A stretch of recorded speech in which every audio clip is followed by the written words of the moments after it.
Hello, everyone. Thank you for joining me again, and welcome to any new viewers. This is To the Point English with Ben. I'm Ben, and I have a real treat for you today because, as many of you know, over the last few years, I've made dozens, if not hundreds, of videos on how to prepare for and pass the Cambridge English exams. But every now and again, I like to get the student's perspective. So, who better than a student who recently took and passed with grade A the C2 Proficiency Cambridge English exam, which is, as you know, I'm sure, the highest level of all the exams. And that student is Tarek. Tarek, thank you for joining me. You're welcome, Ben. Thank you for having me. Not at all. Um, First of all, perhaps Tarek, you can introduce yourself briefly.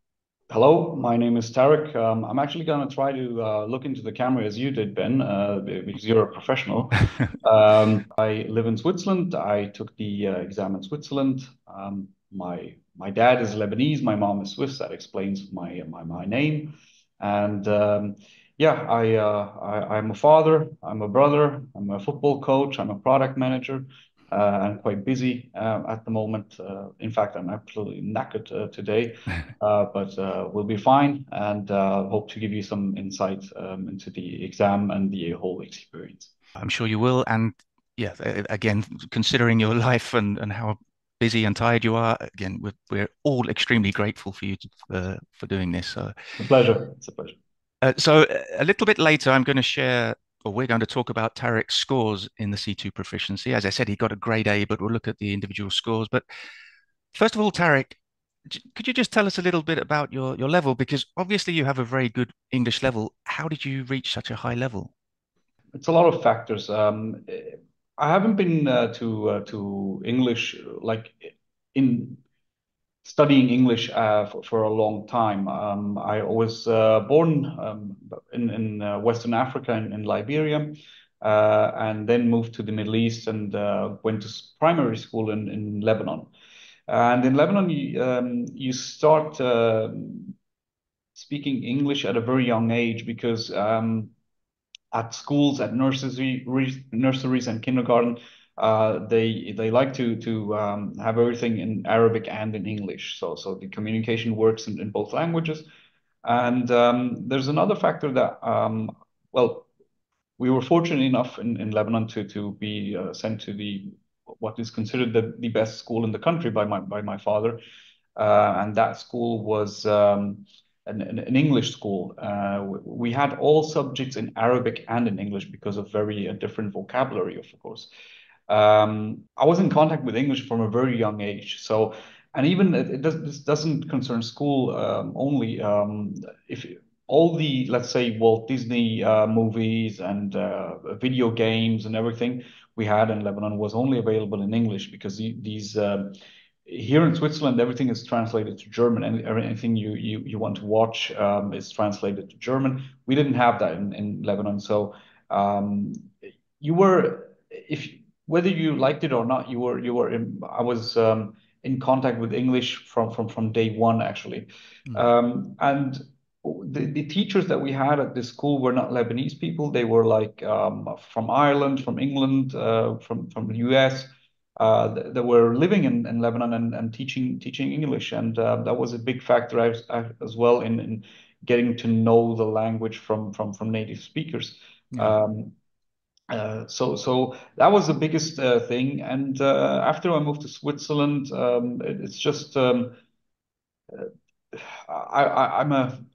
a huge Arsenal fan. I watch a lot of Nobody's perfect. yeah. Well, to me, I am. No, just joking. But I watch a lot of English media and related to football. So I'm constantly consuming English. What I haven't been doing recent years was using it much myself. So I Mhm. was rather listening to it, watching videos, stuff like that. But I wasn't using it in my daily life. So that was the reason actually I took a course because I felt that side of me wasn't prepared for the exam. So Mhm. I'm fine in listening. I understand everything. I have no problem listening to you, to somebody from Australia, somebody from Scotland, Scousers, no problem. But using the language myself has been a while, and that's why I took the course. Yeah.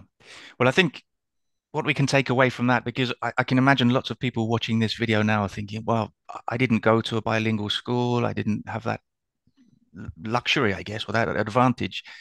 But I think, obviously Tarek was immersed in the language, and he was watching cartoons or television in English from a young age, and that's something you need to do when you're preparing for an exam or just trying to improve your English level in general. Just immerse yourself in English as much as possible. And apart from that, I mean, we're talking about exam preparation here, and there are two aspects really. There's one thing is having the level, which Tarek obviously does. But the other thing is actually knowing how to prepare for and pass the exam and getting the highest score possible. So we're going to talk about that in a moment. But Tarek, a big question, I think, and it's a question I ask all my students because it's important, is why did you take the exam? It's been on my mind for quite a while. I actually wanted to do it even 12 years ago. My mom did it at that time, and she always considered me to be better at English. So she took it at that time. Um, I have no problems in saying this. I spent the last 10 years rebuilding my life, and before that, I was suffering from depression and other things. So. Um, I ruined a lot of things in my personal life, and there was no room for taking any exam. Actually, I was just trying to get myself back on track, and stuff like that. So it's been on my mind for quite a while, but I didn't have the possibility to do it. But after fighting back into life and being what I call active in life, not just a spectator. I actually thought to myself, well, I should still do this exam because um, in my CV I write that I have a very good level of English, but I haven't got anything to show for it. And in the past, when I was invited to a job interview, and they would ask me about not having any certificate, anything to show for in English, I just told them, well, if you want, we can switch the interview to English, and that's it. And Yeah. uh, I think that showed them my confidence, and some of them actually did switch the interview to English, and it was fine for them. Um, and as well, my long-term goal is to become an English teacher here in Switzerland, and for you actually need the proficiency certificate. So I thought this is the right time to do it, even though I didn't have much time for my preparation. Yeah, well, that's such a common reason, I think, especially at C1 and C2 level, is just especially to have something sort of more tangible to put on your CV, something Of because course, many people say they have a high level of English, but to have the certification, have the qualification to prove it can be really beneficial to your career. And also, it's nice to just to have it to confirm your level by getting the yeah, passing the exam and getting the certification. yeah. But now I think it's time, Tarek, for what everyone's waiting to hear is your scores. So as I said, you got an A overall, but we're going to look at the individual scores for each skill now. So all of these scores are out of 230. So starting with the reading, I can see you got 226 out of 30, which is an A. It's a fantastic score. The use of English, 230 out of 230, so maximum scores. So you literally didn't get any questions wrong there. They were all correct. In the writing, you got 205 out of 30, which is obviously terrible. Well, it's quite a drop off. It's quite a drop off, but it's still fantastic. I mean, I remember interviewing Sylvia, another C2 proficiency student, a couple of years ago, and she had similar results, and the writing was her lowest score, but it's still fantastic. Passing, that's a pass, and if you passed all the different skills, so it's very impressive. Then in listening, 219 out of 30, which is very good too. And then speaking, 223 out of 30. So those are some really impressive scores. As I said, you've got A in 3 out of the 5 skills. I think it was B in listening and C in the writing. So fantastic. Congratulations, Tarek. You should be very Thank you. proud of yourself. Thank you. Um, but the big question is how do you do it? What's the secret, or what are your secrets? First of all, how did you prepare? You mentioned that you didn't have much time to prepare, so how did you go about your preparation? Well, the preparation period as a whole was quite long. So I started. I think I joined your course in November, and the the exam was at the beginning of March. I had the speaking exam on a separate day. It wasn't all on in one day. Um, I so the period of preparation was quite long, as I mentioned, October, November. But my schedule didn't allow me to put in hours and hours, consecutive hours of preparation into it. So it was the preparation we've spoken now about it before when we spoke for the first time. Um, I it was actually always the same thing. At night, when my whole family was sleeping, I used to go to my desk and had bought these the books that you recommended, the Hmm. Proficiency 1 and 2 with the exam papers in them, and was watching your videos, and then just one at a time, I would do the listening or reading or writing section, um, listening to you, and then just doing a mock exam. But I was always doing this at like from 9 o'clock and on, with my girlfriend sleeping in the background, so the lights were off, and the only light I had was just like the glimmering of the screen, the Hmm. monitor in front of me. That was my light, and was the way I was doing mock exams. Right. Um, uh, I was always confident in being at the required level of English, but um, what helped me a lot to get a feeling of where I stand was actually these mock exams in the books. And I just went through section by section through your videos and then concentrated on that part of in the mock exam. Um, I actually did 8 mock tests. Mm. I think there's 4 in one book. I did all of them. And one thing I would consider quite important, what was difficult for me to accept was in some of these mock tests I would do brilliantly. And there was one which I remember in particular. I think it was in book 1, mock test 2. I don't remember exactly.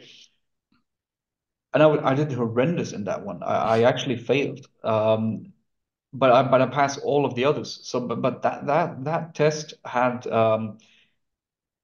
it was filled with texts that I just could not relate to, that I found horrendous to read, to actually concentrate. There was one that was I think that was about the British laws and just lawyers and courts, something like that. And I Mm. thought it was just horrible to read. But for me, it was just a one-off, and that didn't change my attitude towards going through these mock exams. So in a nutshell, that was like my preparation. Just went through your sections, did a mock exam. But there's one thing that I actually regret doing, and that is to take up the time to do a full mock test in succession, like all parts in succession, because that's the way it's going to be on the day of the exam. I Mm. never did that, and I think it cost me a little bit in the listening part, because in the listening part I was. It was the last part, and I was already a bit tired. I went to the exam half sick as well. I wasn't fully recovered yet, and the listening part actually took me by surprise, because in the mock tests I always thought it was one of the easier parts, and during the exam actually I thought it was very hard and very challenging. But I would always recommend to take at least one where in all parts in succession, to have just to get a feeling of the experience that you're going to have.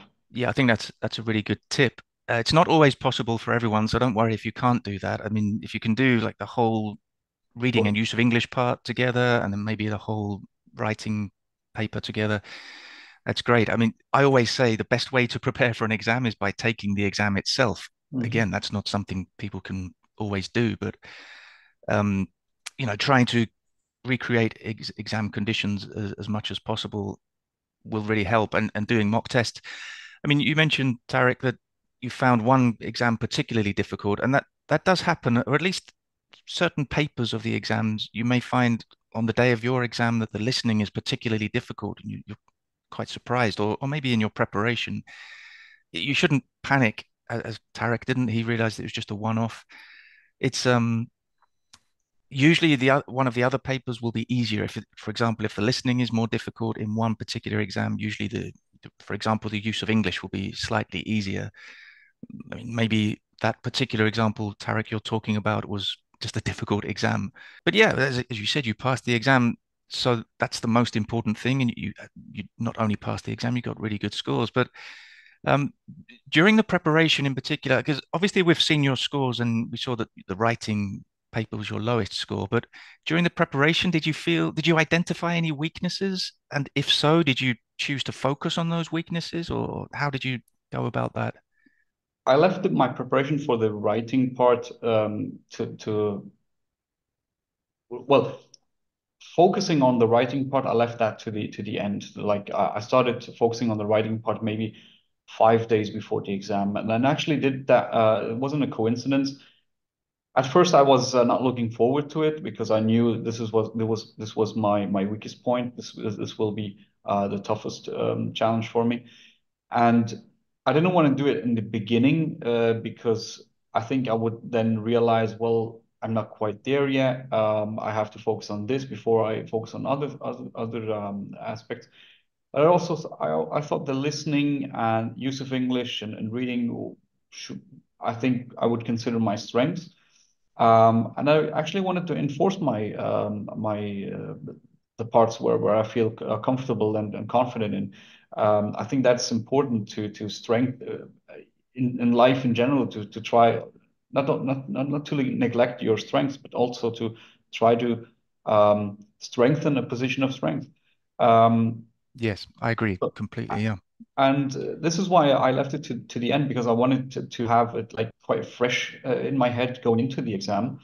Um, and I was quite in a hurry. I think you remember I sent you my my writing documents on quite short notice. But it was quite encouraging when I heard from you that the level is there, but there's certain things to iron out and to pay attention to. Um, and I actually didn't, on the day of the exam, there was a couple of things that you said during your course that I actually liked, but I still decided to um, do the other way Ignore, no. around. You completely No, ignored my advice. That's not, fine. It's fine. not completely ignore, but I actually did it the other way around. But I think that's because we as individuals have our preferences. For example, what comes to mind, there was a certain what you call it, which part was it? It's either the reading or the I think it no I think it's the use of English part where you gave the tip to start with um, parts that take more time than the others. I think 1, 3, and 5. I think you mentioned we should spend about 5 minutes at max doing them in the Well, use of English. Or 1, 2, 3, 4. What yeah, was it? I recommend, and this is interesting because I recommend, and it's just a recommendation with all the exams, whether it's the B2 first, C1 advanced, or C2 proficiency, that you start with the reading parts, which are really All right. 5, 6, Right. 7, Yeah. and Yeah. and and 8 in the advanced, and then maybe 4, 3, 2, 1. So to do it in that order, Yeah. but it's very important. That's just a recommendation, and I agree with Tarek. Every individual is different, and you need to find the best strategy or the best approach, or in this case, order for you. So yeah, sorry, Tarek, continue. No problem. Um, Uh, actually, when I listened to you the first time, making that recommendation, I like the thought, and the thought is very. I mean, listening to you explain it, I can see the logic, and it's not about.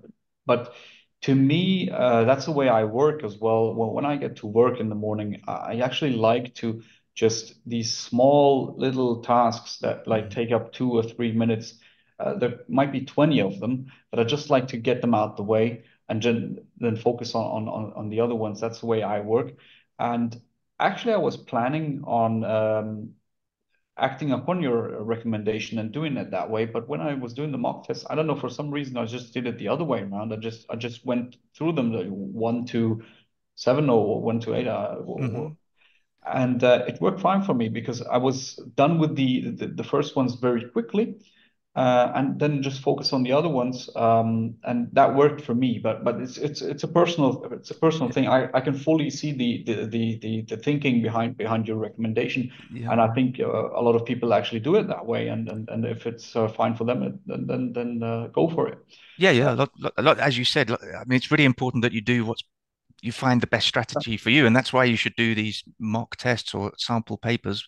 Yeah. That's how you find everyone's different. But yeah, I've heard many people say that they like to, the way I recommend. But as with everything, it's just a recommendation. There's no fixed rule, and that's fine. Before we continue, I just wanted to mention because Tarek was talking about the writing corrections that he sent me writings, and it's because he chose the premium course. He chose the premium option of my course, which includes three writing corrections and a Zoom meeting to practice the speaking paper or just to ask me questions. I just wanted to clarify so there's no confusion about that. But sorry, Tarek, continue. No problem. Yeah, basically that was my preparation. I always felt quite confident, and the course actually, your videos, you were like an ever-present figure on my screen during that time. So I'm so it was sorry like about that. That must have been it horrible. was Ben and me and Ben and me. So and actually, to be honest, I felt when it was over and I passed, I actually felt sad that Ben wasn't going to appear on my screen anymore. You can So still watch the course I, again if I you still like. do. Uh, uh, I still watch it because I like I just like the course, and I just like the content that you do on YouTube. I take the quiz questions that you post on YouTube. I always participate in those. Sometimes I'm surprised about what I know and what I don't know.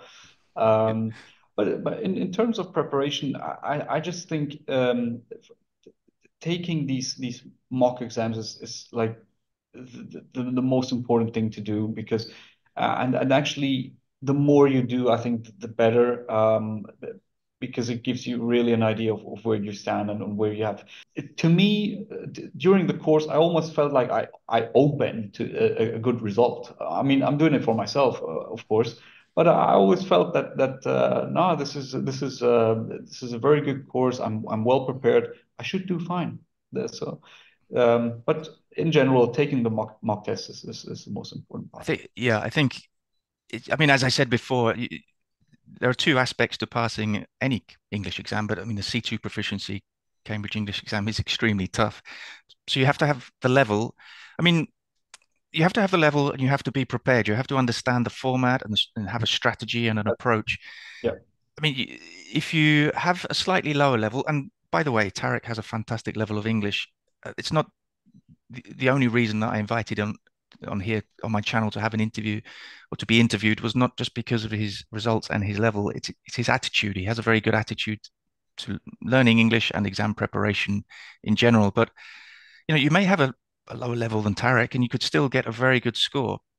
Um, sort of, you can compensate a little bit for a lower level by preparing even more. I mean, but yeah, as Tarek said, it's a lot about doing mock tests to really understand what Cambridge want of you, and little details make a big difference in the end. And I think, Tarek, you proved that. I mean, perhaps you mentioned before you were a little bit disappointed with your writing result, or writing score, but as I've said before, most result statements look something like that, with higher or lower level, but yeah, the writing result is usually the lowest. yeah, So another thing I really liked that you said earlier was focus on your strengths as well as your weaknesses, because in the Cambridge English exam, it's the global score that counts. So if you can increase your the score in your strongest areas, you can compensate for your weaker areas, but it's don't ignore your strengths, just Yeah.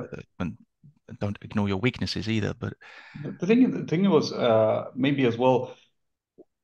I don't know if it's me personally. I've this is the way I look at it. I've been so down in my life that I consider going to this exam was actually a privilege. I considered I learned to look at small things in life and be very grateful for them going taking this course and preparing myself and actually going to the exam venue was actually to me, it was a privilege. It was like not everybody gets to do this. I'm here, and I'm going to take this exam right now.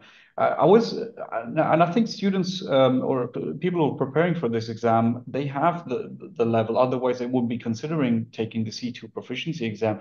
They have the level, and just take a lot of confidence with you to the exam. I arrived at the venue actually, and I walked in and it was like I think I was one of the oldest people in there. Was quite a lot of young people. I walked in there and I thought, well, are we at a funeral here? What's happening? So I walked in. We were asked to wait until it was time for the exam at the speaking part.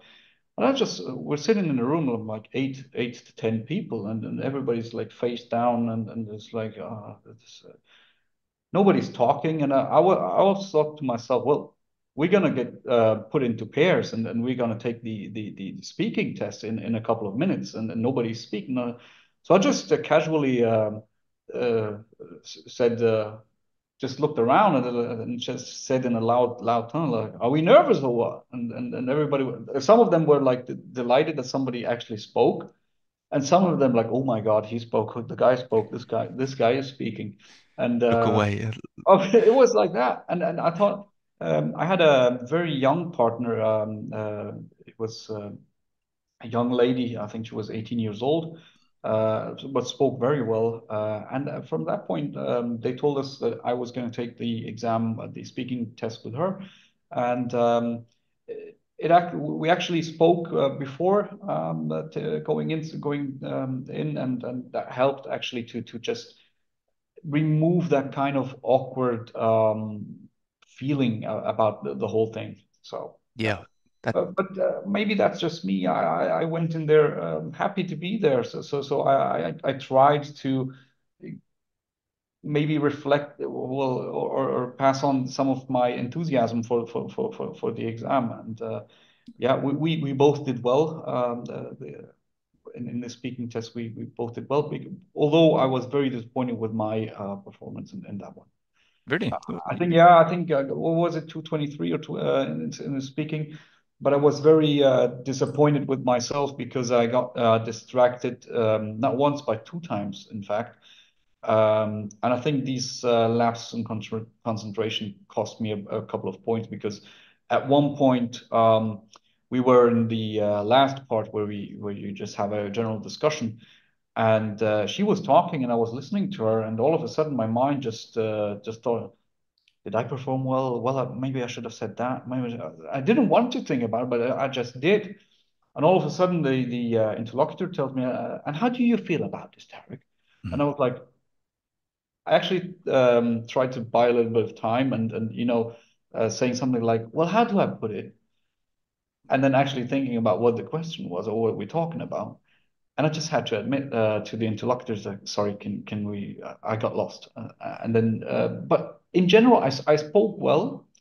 We were both fluent. It was a very good atmosphere. It wasn't like this whole nervous thing going on. We actually, her, we talked outside, and I told her I'll let her go first and on everything. That way, it's just everything is clear. Not because I'm nervous, just because somebody has to go first.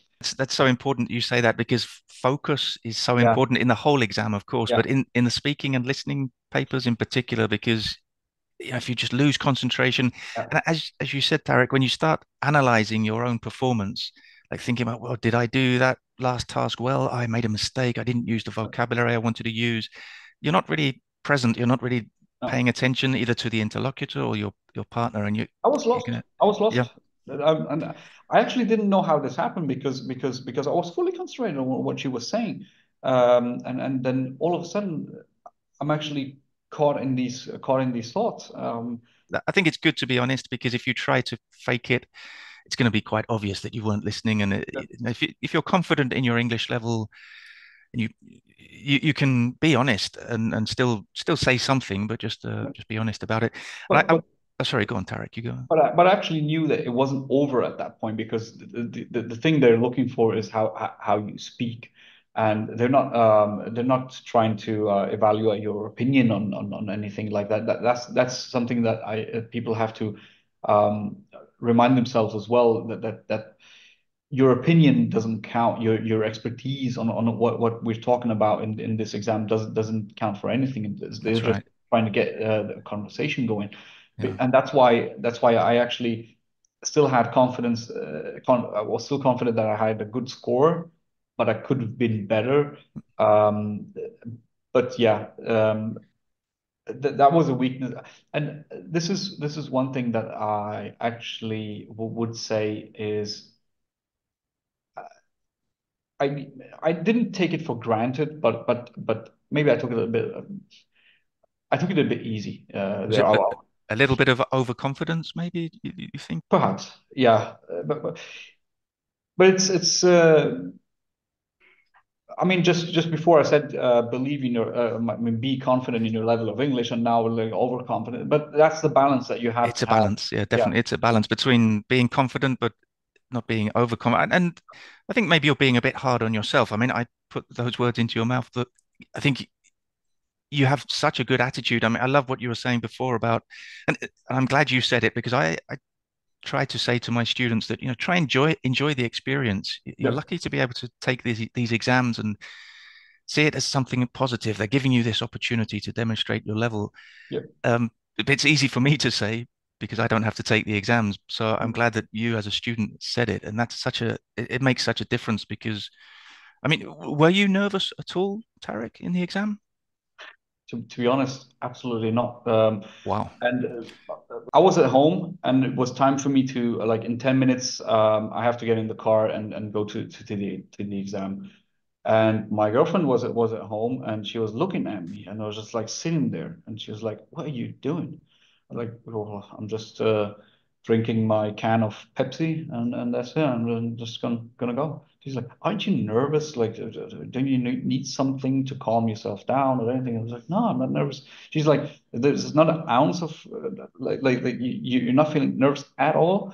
I'm like, "I'm excited, but in a positive way." I listen. This is there's bigger things in life, you know. This is Hmm. the exam. This is just Yeah. an exam, and these are just humans sitting across the table, testing your skills in English. That's really it at the end of the day. Yeah. Nervousness, of course, will be will accompany a lot of students going into the exam. But I think if you try to look at everything in a positive way but not in a delusional way, you know, but really try to have this outlook, to regard this as a great opportunity for yourself, and not rather than something so negative that we're just glad when it's over. That is such a good attitude. I mean, it's very, because most people, and that's, we have to be clear with this, the vast majority of students get very nervous before an exam. That's normal. And we can't just sit here and say, don't be nervous. It's not that But easy, but it's not going to happen. it's putting things into perspective. As Tarek said, it's an opportunity. It's one exam in your life. I mean, some people have more pressure to pass the exams than others. Some people may need it for maybe for a job or for access to university. But still, it's your opportunity. They're giving you this. Some people see Cambridge as the enemy, and it's all a fight and a struggle. But yeah, try and see it as something positive. The examiners, they're looking for what you can do. They're not looking for reasons to mark you down or anything like that. That's So true. it's Yeah. just go on to that stage and show what you can, and that's it. They're not looking for your faults, but they're looking for your strengths. Yeah, they want you to pass. Believe it Yeah, or not, it's better for Cambridge of if you course. pass. And Yeah, so it's not that they're going to make it easy for you because you don't want these exams to be easy. yeah. These are prestigious exams because they're so difficult. So they're the most respected exams. I believe, around the world. So, when you can say you've got the B2 first, C1 advanced, or C2 proficiency certificate, and you can put it on your CV, employers or whatever, whoever, are just going to be very impressed because they are difficult exams. If they were easy, they wouldn't have so much value. So, Yeah, so Tarek, I don't want to take too much of your time up, but no problem. maybe do you have just one big tip, so one tip that you could give to everyone watching on how to, I don't know, how to prepare or how to pass. I mean, you took the C2 proficiency exam, but how to pass any English exam? What was very telling to me was to really try and avoid to be overconfident, because I think for native speakers you don't get overconfident in your English because like you just speak English, it's normal to you. But for us, it's connected to a lot of effort, a lot of work that we had to put in to reach this level. It's not like, well, I assume you were born and raised in England, and that's just the way that your English grows with you. Mhm. It's same with German for me. So for us, because we had to put in work and put in well, not work, but we learn the language, and we sometimes I think we not overestimate ourselves, but we're just so proud of our achievements that we are here that we might get a bit overconfident. And I think I surely was overconfident, especially in the speaking test, because yeah, I was just as mentioned before, sitting in that room, joking around, and that's okay, that's fine. But it caught up to me in the speaking exam. I wasn't fully focused. I strayed away with my thoughts. I wasn't there anymore.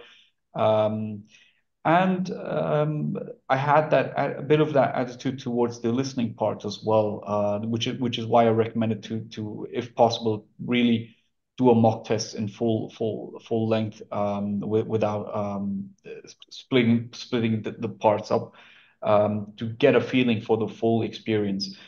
Well, because I think it is true. I think overconfidence, especially with C2 level students or maybe C1 level students, Yeah, because you have a very good level of English, you have a right to be confident because yeah, you've reached that level.